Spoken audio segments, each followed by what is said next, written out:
மருத்துவத்தில் வந்து ஒரு முக்கியமான விஷயத்த படிக்க தவறுவாங்க. அது ஒரு மேலோட்டமாக கூட படிக்க மாட்டாங்க. அது என்னன்னா, ஆரோக்கியமா இருக்கிறவங்களுக்கும் ஆரோக்கியமா இல்லாதவங்களுக்கும் உள்ள மேஜர் டிஃபரன்சஸ் என்ன, அது from exercise point of view. So என்னோட 25 இயர்ஸ் ஆஃப் எக்ஸ்பீரியன்ஸில் எனக்கு வந்து ஒரு ஆர்வம் வந்து நான் தெரிஞ்சுக்கிட்ட விஷயம் அப்ளைட் நாலேஜ் மூலமாக 3 மெயின் வித்தியாசங்கள்.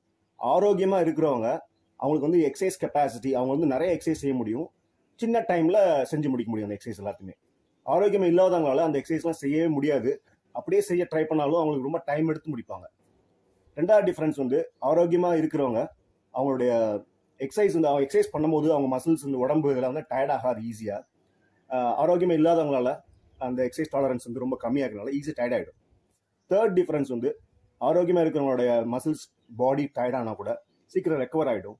ஆரோக்கியமாக இல்லாதவங்களோட பாடி டயர்டாச்சுன்னா ரொம்ப டைம் எடுத்துக்கும் ரெக்கவரி ஆகிறதுக்கு. ஸ்குவாட் பண்ணுறப்போ நம்ம வந்து டிசெண்ட் ஆகிறப்போ கீழே போகிறப்போ வந்து கண்ட்ரோலில் போகணும், மேலே எந்திக்கிறப்போ குயிக்காக எந்திக்கணும். ஆனால் புவியீர்ப்பு விசை என்ன செய்யணும்னா கீழே போகிற மூமெண்ட்டை குயிக்காக போக வைக்கும், மேலே எந்திக்கிற மூமெண்ட் வந்து ஸ்லோ டவுன் பண்ணி கஷ்டப்படுத்த ட்ரை பண்ணணும். இப்போ இன்னொரு உதாரணம் பார்க்கலாம். டம்பல்ஸ் வச்சு கர்ல்ஸ் பண்றோம். இந்த அப்வர்ட் மூவ்மெண்ட் வந்து நம்ம குயிக்கா பண்ணணும், இந்த ரிலீஸ் டவுன்வர்ட் மூவ்மெண்ட் வந்து ஸ்லோவா பண்ணணும். ஆனா புவியீர்ப்பு விசை என்ன செய்யும்னா இந்த அப்வர்ட் மூவ்மெண்ட் வந்து கஷ்டப்படுத்தும், நம்ம ஸ்லோவா பண்ண வைக்கும். டவுன்வர்ட் மூவ்மெண்ட் வந்து குயிக்கா இப்படி பண்ண வைக்கும். மஸ்குலர் ஸ்ட்ரென்த் இம்ப்ரூவ் ஆச்சுன்னா ஃபேட் பர்னிங் இம்ப்ரூவ் ஆகும், பாடி கம்போசிஷன் இம்ப்ரூவ் ஆகும், ஹெல்த் இம்ப்ரூவ் ஆகும், அத்லெட்டிக் எபிலிட்டி இம்ப்ரூவ் ஆகும். ஆனா எப்படி இந்த மஸ்குலர் ஸ்ட்ரென்த் இம்ப்ரூவ் பண்றது? ஒன்னு வந்து மசில் சைஸை இம்ப்ரூவ் பண்றது, இன்னொன்று வந்து இருக்கிற மசில் அதுக்குள்ள இருக்க தசை நார்கள், அதை வந்து தசை நார்கள் எல்லாத்தையுமே அந்த தசை சார்ந்த சம்பந்தப்பட்ட அந்த நரம்பு போய் யூஸ் பண்ணுச்சுன்னா அதுக்கு பேர் வந்து மோட்டார் யூனிட் ரெக்ரூட்மெண்ட். இது ட்ரைனிங் பண்ணதான் வரும். இந்த மோட்டார் யூனிட் ரெக்ரூட்மெண்ட் வந்து பெட்டர் ஆகும்னா நம்ம ட்ரைனிங் பண்ண வரும். நிறைய எக்ஸாம்பிள்ஸ் இருக்குது. ஸ்ட்ரென்த் ட்ரைனிங் பண்றவங்க மென் அண்ட் விமன் பாத்தீங்கன்னா அவங்களுக்கு மசில் சைஸ் கெயின் ஆகாது, ஆனா ஸ்ட்ரென்த் பாத்தீங்கன்னா பொட்டன்ஷியல் இன்க்ரீஸ் ஆகி போயிட்டே இருக்கும். நம்மளோட ஃபிட்னஸ் கோல்ஸை அச்சீவ் பண்றதுக்கு ஸ்ட்ரென்த் ட்ரைனிங் முக்கியம்.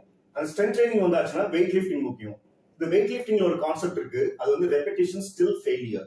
எப்படின்னா நம்ம வந்து ஒரு லோட் எடுத்து இப்போ நம்ம வந்து இப்போ ஃபார் எக்ஸாம்பிள் பைசெப்ஸ் கர்ல்ஸ் பண்றோம்.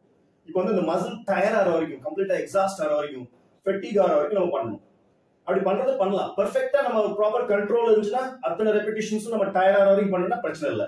ஆனா நிறைய பேர் என்ன பண்ணுவாங்கன்னா இப்போ நான் டயர்ட் ஆயிடுச்சு, எனக்கு இதுக்கு மேல நான் பண்ண தேவை இல்லை, ஆனா யாரையா கூப்பிட்டு புஷ் பண்ண சொல்லுவாங்க, இல்லைன்னா இவங்களே ராங் பாஸ்டர்ஸ் யூஸ் பண்ணி பண்ணுவாங்க. இப்பதான் வந்து அது வந்து கவுண்டர் ப்ரொடக்டிவா மாற வாய்ப்பு இருக்கு. இதனால இன்ஜுரிஸ் வரலாம், பெரிய பெரிய லாபங்கள் இல்லை. ஸோ ஸ்ட்ரென்த் ட்ரைனிங் வந்து இப்போ நம்ம வந்து இப்படிதான் அந்த அதுக்கு முன்னாடி நம்ம என்ன பண்ணலாம்னா குவாலிட்டேட்டிவ் ரெபிடேஷன் ஸ்டில் ஃபெயிலியர் பண்ணலாம். நம்ம குவாலிட்டேட்டிவ் ரெபிடேஷன்ஸ் என்ன, நம்ம எவ்வளவு மேக்ஸிமம் பண்ண முடியுதோ கரெக்டா பண்ணணும். ஆனா எப்போதுமே இந்த மேக்ஸிமம் தான் பண்ணணும் அவசியம் இல்லை, நம்மளோட சப் மேக்ஸிமல் லெவல்ல ஒர்க் பண்ணலாம். உதாரணத்துக்கு அந்த லோடு எடுத்து என்னால இந்த டாஸ்க் எனக்கு என்னால மேக்ஸிமம் 10 பண்ண முடியும்னு வச்சுக்கோங்க. எல்லா இடமே அது 10 தான் ட்ரை பண்ண அவசியம் இல்லை. நான் வந்து 5 விட பண்ணா கூட போதும், 5 டைம்ஸ். அப்புறம் வந்து நான் வந்து வேற ஏதாவது எக்ஸசைஸ் பண்ணலாம், இல்லைன்னா வந்து 5 டைம்ஸ், இது வந்து 4 ரவுண்ட்ஸ் 5 ரவுண்ட்ஸ் இப்படி கூட பண்ணலாம். ஸோ மசில் ரொம்ப டயர் ஆகாம கூட நம்ம வந்து ஃபெட்டிக் லெவலுக்கு எக்ஸாஸ்ஷன் லெவல் கூட போகாம கூட நம்ம வந்து சேஃப் ரேஞ்ச்லயே நம்ம ஒர்க் அவுட் பண்ணலாம். அதுலயும் வந்து நம்மளுக்கு இம்ப்ரூவ்மெண்ட்ஸ் வரதான் செய்யும். இப்போ அந்த இம்ப்ரூவ்மெண்ட்ஸ் வர்றதுக்கு இன்னொரு முக்கியமான வேரியபிள் ஒன்று இருக்கு, அது வந்து ரெஸ்ட் லென்த்.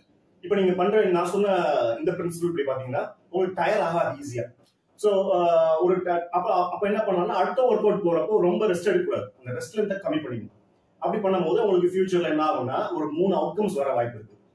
ஃபர்ஸ்ட் அவுட்கம் வந்து ஃபியூச்சர்ல நிறைய ஒர்க் அவுட்ஸ் சின்ன டைம்ல உங்களால முடிக்க முடியும். அது வந்து ஒர்க் டன், அது வந்து அந்த டைம் வந்து ஷார்டன் ஆகும். இன்னொன்று வந்து உங்களுக்கு அப்படி நடந்துச்சுன்னா உங்க ஃபெட்டிக் ரெசிஸ்டன்ஸ் இம்ப்ரூவ் ஆயிடுச்சுன்னு அர்த்தம். இது நம்பர் 2. அந்த ஃபெட்டிக் ரெசிஸ்டன்ஸ் இம்ப்ரூவ் ஆனாவே உங்க மசில் வந்து ஈஸியா ஒரு டயர் ஆனா கூட திரும்ப மறுபடியும் சீக்கிரம் ரெக்கவர் ஆகிடும். இந்த மாதிரி 3 விஷயமும் இம்ப்ரூவ்மெண்ட்ஸ் ஆகும்போது எல்லாமே உங்க ஹெல்த் வந்து எஸ்கலேட் ஆகி போயிட்டே இருக்கும். இப்படித்தான் நம்ம ஃபிட்னஸ் மூலமா ஹெல்த் இம்ப்ரூவ் பண்ணணும்.